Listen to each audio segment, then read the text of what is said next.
Healing solutions లో step 3 వచ్చేసి neuronal activation అండి. అంటే యాక్చువల్ గా మన సెంట్రల్ నర్వస్ సిస్టమ్ లో sympathetic nervous system, parasympathetic nervous system, autonomous nervous system, ఈ 3 సిస్టమ్స్ ఉంటాయి.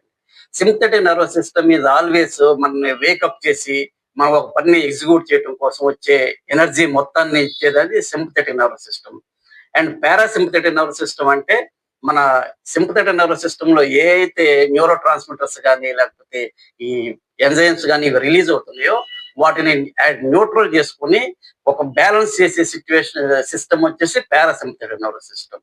అండ్ మూడోది autonomous nervous system. Autonomous nervous system main role ఏంటంటే మన హార్ట్ రేట్ పెంచుకుంటాం కానీ, డైజెషన్ కానీ, లేకపోతే బ్రీదింగ్, ఈ అన్ని సిస్టమ్స్ మన కంట్రోల్ లేకుండానే అటానమస్ నర్వస్ సిస్టమ్ కంట్రోల్లో ఉంటుంది. మనం ఏం చేస్తున్నాము, సింపథెటిక్ నర్వస్